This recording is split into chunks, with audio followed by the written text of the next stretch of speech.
পুখুৰীটো ডাঙৰ হৈ যাব।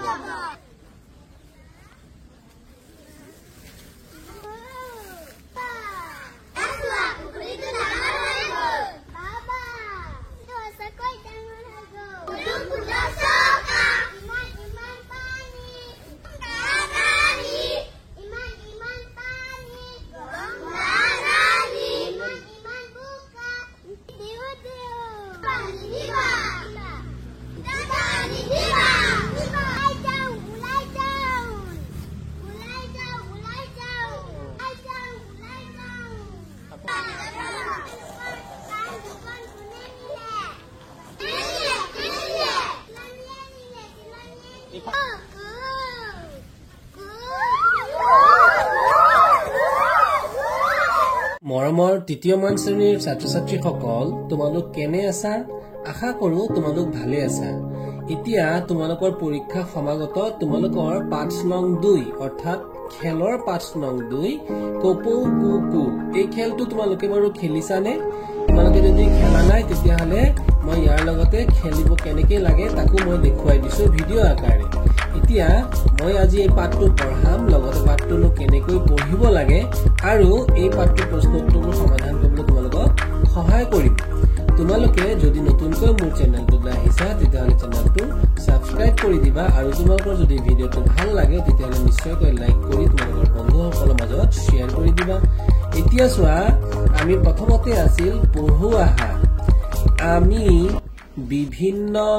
ধৰণৰ খেল খেলো। তাৰে কিছুমান আমাৰ থলুৱা খেল। এটা থলুৱা খেল মানে যিখিনি খেল আমি গাঁও অঞ্চলত বা নিজৰ আশে পাশে আমি খেলো। ঠাই ভেদে এই খেলসমূহৰ নাম আৰু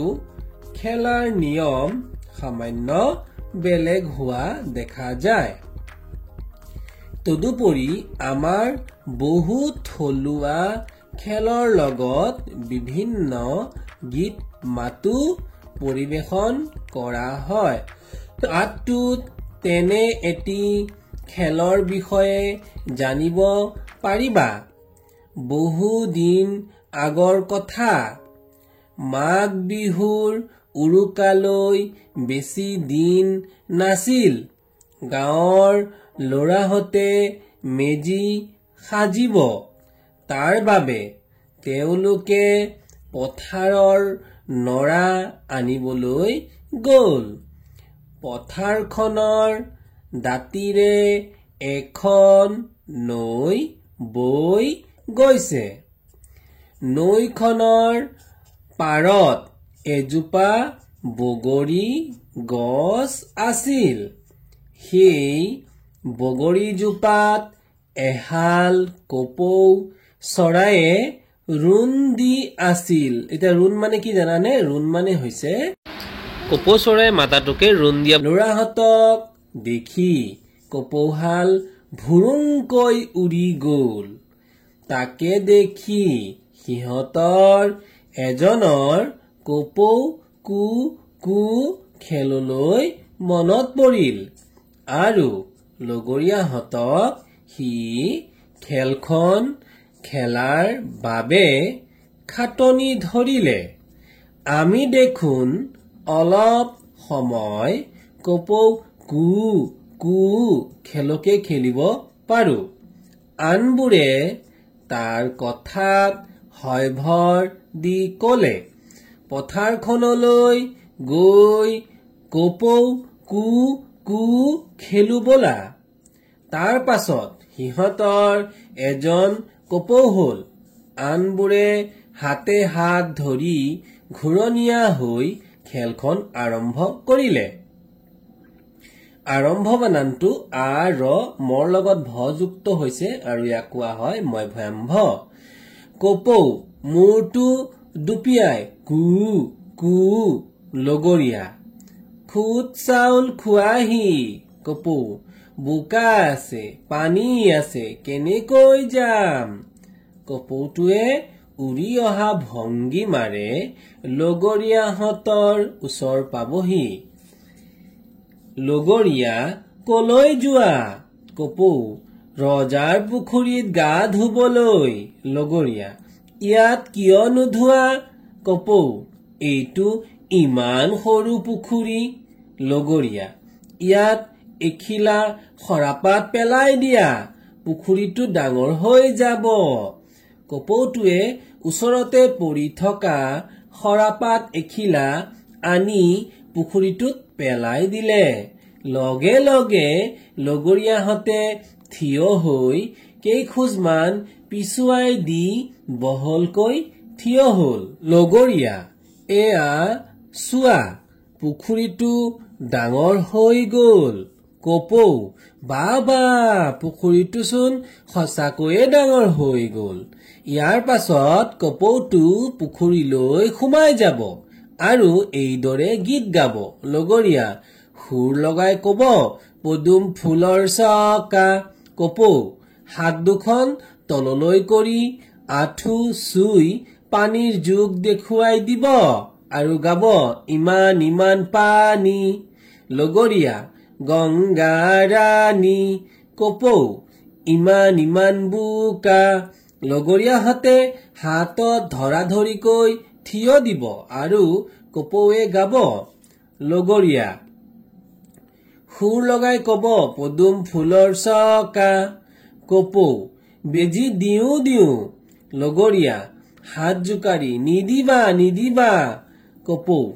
ওলাই যাও যাও লগৰীয়া নাযাবা নাযাবা এইদৰে দুবাৰমান খেলি কপৌজনী পুখুৰীৰ পৰা ওলাই যাবলৈ বিচাৰিব আৰু লগৰীয়াহঁতে ওলাই যাবলৈ নিদিব কপৌ তোমালোকৰ কাণ দুখন কোনে নিলে লগৰীয়া কোনে নিলে কপৌ চিলনীয়ে নিলে লগৰীয়াহঁতে হাত এৰি নিজৰ কাণ খেপিয়াই চালে সেই চেগতে কপৌজনী ওলাই গল লগৰীয়াহঁতে কু কু বুলি কপৌৰ পিছ ললে এতিয়া মৰমৰ ছাত্ৰ ছাত্ৰীসকল আমি পাঠটো পঢ়িলো আশা কৰিছো পাঠটো তোমালোকে ইয়াৰ দ্বাৰা পঢ়িবলৈ সহায় পাবা আৰু ইয়াৰ পিছতে আমি এইটো হৈছে এটা আমি পুৰণিকলীয়া আমাৰ থলুৱা খেল এই খেলটোৰ নাম হৈছে কপৌ কু কু খেল আৰু এই খেলটো আমি কিদৰে খেলিব লাগে এই পাঠটোৰ পৰা আমি দেখিলো ইয়াত লগৰীয়াসকলৰ লগত এজনী বা এজন কপৌ হ'ব আৰু বাকিবোৰ লগৰীয়া হ'ব আৰু লগৰীয়াবোৰে কি ক'ব লাগিব পাঠটোত ধুনীয়াকৈ দিয়া আছে আৰু এই ভিডিঅ'টোত তোমালোকে প্ৰথমেই মই খেলখন দেখুৱাই লৈছো গতিকে তোমালোকে কেনেকৈনো খেলিব লাগে ইয়াৰ পৰা আভাসটো পাবা এতিয়া আহাচোন আমি ইয়াৰ প্ৰশ্নবোৰ সমাধান কৰো আমাৰ ছাত্ৰ ছাত্ৰীসকল আমাৰ পাঠটোত থকা প্ৰশ্নবোৰ আছিল আমাৰ পাঠটো হল কপৌ কুকু আৰু ইয়াৰ পাঠভিত্তিক প্ৰশ্ন হল ক আৰু লিখো আহা মেজি কোনটো বিহুত সাজে উত্তৰটো হ'ব মাঘ বিহুত মেজি সাজে দ্বিতীয় খ নম্বৰ প্ৰশ্নটো লৰাহঁতে পথাৰলৈ কিয় গৈছিল তোমালোকে ভিডিঅ'টো ৰখাই লৈ পেলাই লিখি লবা লৰাহঁতে মেজি সাজিবলৈ পথাৰৰ পৰা লৰা আনিবলৈ গৈছিল তাৰ পিছৰ প্ৰশ্নটো কাক দেখি লৰাহঁতৰ কপৌ কু কু খেলিবলৈ মন গৈছিল বগৰীৰ জোপাত কপৌ চৰাই দেখিলে লৰাহঁতৰ কপৌ কু কু খেলিবলৈ মন গৈছিল ইয়াতে দেখিলে আছে তোমালোকে দেখিলে নিলিখিবা দেখি বুলি লিখিবা লটেকাৰে লেটো নিদিবা ঘ নম্বৰ প্ৰশ্নটো কপৌজনীয়ে কি কথা কৈ পুখুৰীৰ পৰা ওলাই দৌৰিছিল কপৌজনীয়ে কলে চিলনীয়ে নিলে বুলি কৈ দৌৰিছিল তাৰপিছত ৰজাৰ পুখুৰীত কোনে গা ধুব বিচাৰিছিল উত্তৰটো হ'ব কপৌজনীয়ে ৰজাৰ পুখুৰীত গা ধুব বিচাৰিছিল প্ৰথম নম্বৰ প্ৰশ্নটো আছিল পুখুৰীটো কিয় ডাঙৰ কৰিছিল পুখুৰীটো সৰু বুলি কলে লগৰীয়াহঁতে কপৌজনীক খৰাপাত এখিলা পেলাবলৈ কলে যাতে পুখুৰীটো ডাঙৰ হয় সেইমতে খৰাপাত পেলাই পুখুৰীটো ডাঙৰ কৰিলে 2 নম্বৰ প্ৰশ্ন খেলটোত কোনে গাইছে লিখো আহা বোকা আছে পানী আছে কেনেকৈ যাম এই কথাটো কোনে কৈছে এইটো কৈছিলে কপৌজনীয়ে গাইছে তাৰ পিছত কৈছিলে ইমান ইমান পানী কোনে গাইছে এইটো গাইছে কপৌজনীয়ে গাইছে তাৰ পিছৰ প্ৰশ্নটো পদুম ফুলৰ চকা এইটো কথাটো কোনে কৈছে এইটো কৈছে লগৰীয়াহঁতে গাইছে এবাৰ অতিৰিক্ত প্ৰশ্ন দুটামান আছিলে কপৌ কু কু খেলটো কেনেদৰে আৰম্ভ হৈছিল এজন লৰাক বা এজনী ছোৱালীক কপৌ কু কু খেলৰ কথা মনত পৰে উত্তৰটো এনেকুৱা হ'ব এজন লৰাৰ কপৌ কু কু খেলৰ কথা মনত পৰে আৰু তেওঁ আন লোকক লগৰীয়াসকলক এই খেল খেলিবলৈ কয় আৰু সকলো মত দিলে খেলটো আৰম্ভ হয় খেলখনত কপৌৱে কি ভংগীমাত লগৰীয়াৰ ওচৰলৈ যায় কপৌৱে মূৰ দুপিয়াই দুপিয়াই উৰি অহা ভংগীমাত লগৰীয়াৰ ওচৰলৈ যায় 5 নম্বৰ প্ৰশ্ন কপৌ কু কু খেলখনত অংশগ্ৰহণ কৰা ছাত্ৰ ছাত্ৰীয়ে কেনেকৈ পুখুৰী ডাঙৰ হোৱাটো দেখুৱায় ইহঁতে এখন খৰাপাত পুখুৰীত পেলাই আৰু এই খোজ পিছুৱাই দিয়া হয় বহলকৈ থিয় হয় যাৰ ফলত পুখুৰী ডাঙৰ হোৱা ভংগীমা সৃষ্টি হয় 6 নম্বৰ প্ৰশ্নটো খেলখনত কপৌজনীয়ে চিলনীয়ে কাণ নিলে বুলি কিয় কয় কপৌজনীয়ে লগৰীয়াৰ মনোযোগ ভিন্ন দিশলৈ আকৰ্ষণ কৰিবলৈ চিলনীয়ে কাণ নিলে বুলি কয় যাতে সেই সুযোগতে কপৌ ওলাই যাব পাৰে কপৌ কু কু খেলখন কোন সময়ত খেলিছিল মাঘ বিহুৰ উৰুকা কালৰ সময়ত খেলিছিল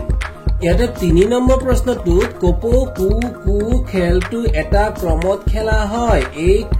সেই ক্ৰমৰ লগত সংগতি ৰাখি তলৰ পৰ্যায়বোৰ সঠিক ক্ৰমত নম্বৰৰ সৈতে আঁচ টানি মিলোৱা এটা কোনটো আগত হ'ব কোনটো পিছত হ'ব আমি ক'ব লাগে এটা ইয়াত আছে 1 2 3 4 5 কোনটো আগত কৰিছিল সেইটো আমি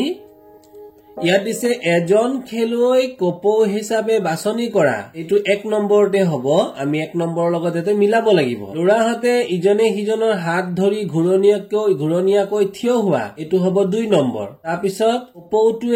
কপৌটোৱে পাত এখিলা পেলাই পুখুৰীটো ডাঙৰ কৰা পুখুৰী ডাঙৰ কৰাটো হ'ব 3 নম্বৰ 4 নম্বৰত হ'ব কপৌৱে লগৰীয়াহতে হাতে হাত ধৰি সজা ঘেৰটোৰ মাজলৈ যোৱা ডাঙৰ কৰাৰ লগে লগে মাজলৈ সোমাই যাব আৰু 5 নম্বৰত হ'ব ঘেৰটোৰ মাজৰ পৰা কপৌটো বাহিৰলৈ ওলাই দৌৰ মৰা গতিকে এই 5টা ভাগত আমি খেলটো খেলা হয় গতিকে তোমালোকে আস্তানিয়া মিলাই লবা 4 নম্বৰত আছিল তলৰ প্ৰশ্নবোৰৰ শুদ্ধ উত্তৰটো বাছি উলিয়াই সঠিক গোল চিনটো ৰঙেৰে পূৰ কৰা এটা খেলখনৰ পুখুৰীটো মনে সজা বোকা পানীৰ নে হাতে হাত ধৰি সজা নে গছৰ পাতেৰে সজা উত্তৰটো হ'ব খ নম্বৰ হাতে হাত ধৰি সজা গতিকে এটা খ নম্বৰটো তোমালোকে ৰং কৰি দিবা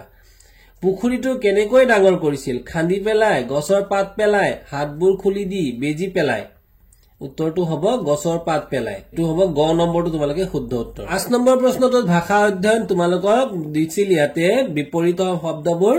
মিলাব লাগে ধুৱাৰ বিপৰীতটো হ'ব নুধুৱা ইয়াতে এটা আস্তানি মিলাই দিছে তেতিয়াহলে যাওটো কোনটো হ'ব যাওটোৰ লগত তোমালোকে মিলাব লাগিব না যাও দিব নিদিব গাব নাগাব সুব নুসুব খেলিব নেখেলিব গতিকে মৰমৰ ছাত্ৰ ছাত্ৰীসকল এইখিনি তোমালোকে মিলাই লবা আৰু তলৰ শব্দবোৰ ব্যৱহাৰ কৰি একোটাকৈ বাক্য সাজা কপৌ তেতিয়াহলে আমি লিখিম কপৌ চৰাই দেখাত বৰ ধুনীয়া পুখুৰী তেতিয়া আমি লিখিব পাৰিম পুখুৰীত মাছ থাকে ভুৰুংকৈ মানুহকেইজনক দেখি চৰাইটো ভুৰুংকৈ উৰি গল চকা গাড়ীত চকা থাকে পথাৰত আমি ধান লগাও কাণেৰে আমি কথা শুনো এইদৰে তোমালোকে বাক্যবোৰ ৰচনা কৰি লবা তাৰ পিছতে গ নম্বৰ প্ৰশ্নটো আছিলে উদাহৰণ কপৌৱে কি কৰে ৰুণ দিয়ে পাৰ চৰায়ে কি কৰে পাৰ চৰায়ে হ'ব ৰুণ দিয়ে কুকুৰাই কি কৰে কুকুৰাই হ'ব ডাক দিয়ে আৰু কুৰুৱাই কি কৰে কুৰুৱাই হয় ৰাও পাৰে গতিকে এই কুৰুৱাইটো ৰাও পাৰে লগত এনেকা আস্তানি মিলাই দিবা গতিকে মৰমৰ ছাত্ৰ ছাত্ৰীসকল ইয়াতে আমাৰ পাঠটো সমাপ্ত হৈছে আৰু আশা কৰিছো তোমালোকে ভাল পাইছা যদি তোমালোকে ভাল পোৱা তোমালোকে বন্ধুবৰ্গৰ মাজত ভিডিওটো যিমান পাৰা শেয়াৰ কৰি দিবা আৰু নতুনকৈ যদি মোৰ পেজটোলৈ আহিছা মোৰ চেনেলটোলৈ আহিছা তেতিয়াহলে সাবস্ক্ৰাইব কৰি দিবা থ্যাংক ইউ